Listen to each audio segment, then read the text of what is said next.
Hai, aku Trisna dan ini adalah vlog cerita seminggu episode ke-48. Cerita minggu ini dimulai dari aku benerin motor karena motor aku tiba-tiba mati dan gak bisa nyala lagi. Akhirnya yaudah aku bawa ke bengkel di dekat rumah. Di situ dicek dan eh, ternyata ada masalah di akinya. Itu kayak kurang nancep gitu mungkin ya, atau gimana, pokoknya kurang paham aku. Lupa juga gimana, pokoknya ada bermasalah di akinya, kemudian dibenerin gitu, dirapetin atau gimana, udah beres. Jadi cuma itu aja, sekalian aku ganti oli mesin dan juga oli samping juga. Lalu kerjaan aku kali ini ada di akhir minggu. Selebihnya ya aku beraktivitas kayak biasanya aja. Ada nganter ibu ke pasar, ada beli makan, ada aku ngedit juga. Masuk ke cerita kerjaan. Nah, di minggu ini kami Ras Kreatif itu dapat project untuk mendokumentasikan acara Halal Market volume yang kelima. Nah, secara acara mungkin nggak terlalu beda dengan Halal Market yang tahun lalu mungkin. Yang volume 4 kayaknya tahun lalu. Jadi nggak terlalu banyak perbedaan, tapi secara tim ada yang kita perbaiki, itu workflow kerjanya dan susunan timnya ya. Karena di volume yang kemarin kita itu cuma 3 orang, satu fotografer dan satu videografer. Kemudian ada satu yang jadi hybrid, yang backup foto dan juga video, dan itu juga yang hybrid itu hanya setengah hari, jadi datangnya sore sampai malam aja. Kemudian karena kita ngerasa dari kemarin itu kekurangannya adalah kekurangan orang, akhirnya kita nambah 1 orang, jadi ada 4 orang. Di volume kelima ini ada 4 orang, ada 2 fotografer dan ada 2 videografer. Nah, ini full time semua, artinya dari pagi sampai malam. Itu acaranya ada 3 hari, mulai dari hari Jumat, hari Sabtu, dan Ahad. Nah, karena kita nambah orang dan jadinya full day semua, 1 hari penuh semuanya standby, jadinya enak, lebih efektif sekali. Nah, selama 3 hari ini job desk aku atau pekerjaan aku masih sama, yaitu untuk mendokumentasikan acara secara keseluruhan ya, masih sama kayak tahun lalu. Dan juga aku harus bikin video highlight, 2 video highlight. Yang pertama ada video highlight dari acaranya. Yang kedua adalah video highlight dari Bud Umaro sebagai sponsor utama. Nah, 2 video highlight ini itu same diedit, jadi artinya aku harus mengedit langsung di tempat dan harus jadi di hari itu juga.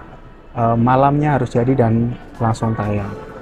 Dan aman sih, bisa terlaksana dengan baik. Jadi kegiatanku selama 3 hari itu ya mulai dari pagi, datang pagi, sekitar standby itu disuruh jam 6 pagi. Jam 6 pagi, standby, sarapan sebentar, habis itu mulai acara berlangsung, mulai rekam, hingga siang atau sore gitu ya, sampai sore aku baru mulai nyicil buat ngedit highlight 2 video tersebut. Aku cicil edit perlahan-lahan, sampai malam udah selesai sih video highlightnya, jadi aman semuanya. Secara keseluruhan acara dan dokumentasi, semuanya aman, lancar-lancar aja. Tapi ada kejadian naas yang terjadi kepada aku secara spesifik. Karena salah satu perbedaan Halal Market tahun ini dan tahun kemarin dari sisi dokumentasi adalah di volume yang kelima ini kita pakai drone. Dan kebetulan aku udah beberapa kali nerbangin drone dan aman-aman aja.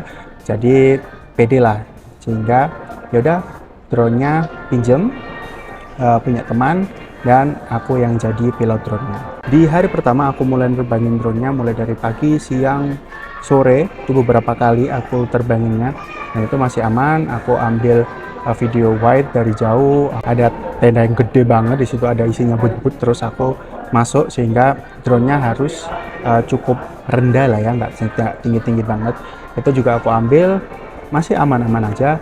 Sampai malam hari ketika aku terbangin drone-nya, tiba-tiba dia oleng dan nabrak tembok sehingga drone-nya rusak, kakinya patah. Nah, masalahnya adalah ini baru hari pertama nih, baru hari Jumat, sedangkan masih ada 2 hari lagi yang masih butuh drone sehingga aku mulai goyah tuh, agak kebingungan, aduh gimana nih.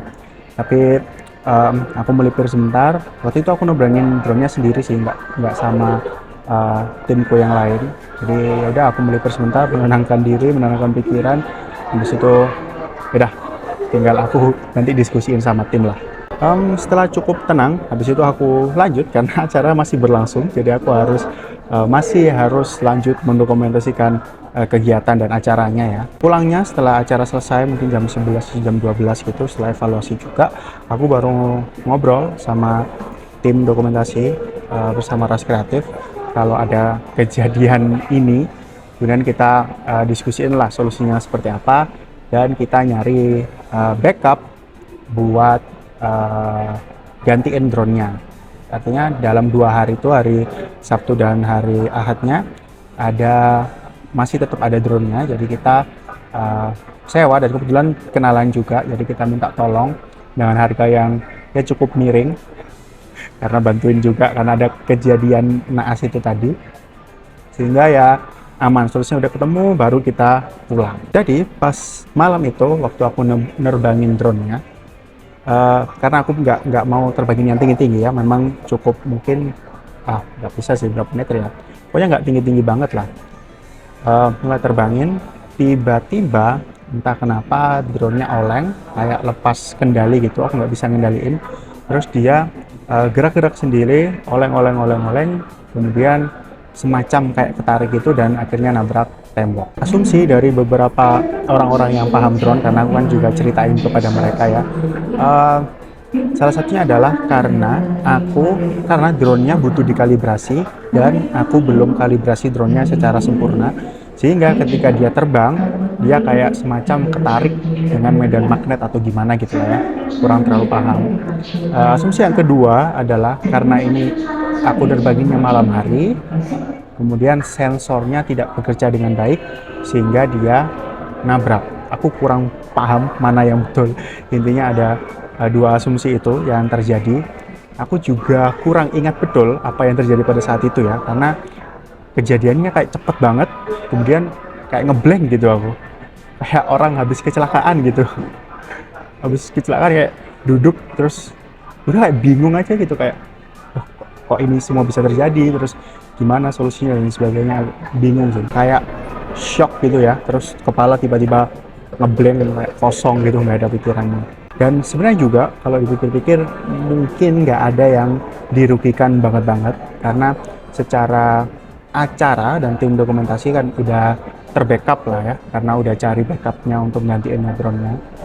Secara alat juga dari drone-nya itu udah aku tanyakan dan aman, artinya bisa diservis, karena hanya kakinya aja yang patah dan lepas, itu bisa diganti, jadi aman, karena nggak sampai mesinnya atau sensornya yang rusak, jadi masih aman lah. Di servis tuh cuma ganti perangkat aja, cuma ganti hardware-nya aja, dan masih bisa berjalan dengan normal. Ya yang rugi aku, karena fee-ku harus dipotong karena harus bertanggung jawab untuk ngurusin ini dan itu. Tapi ya udah, itulah bencana yang terjadi, kejadian naas. Aku juga tidak berencanakan, yang ada ya siapa orang yang merencanain hal kayak gitu. Tapi ya begitulah. Satu hal lagi, pas drone-nya nabrak itu hampir mengenai salah satu pelanggan, suami istri gitu. Jadi waktu aku samperin mau aku ambil drone-nya, ada suami istri yang duduk gitu, kemudian aku dimarah-marahin, dimaki-maki dan lain sebagainya gitu ya.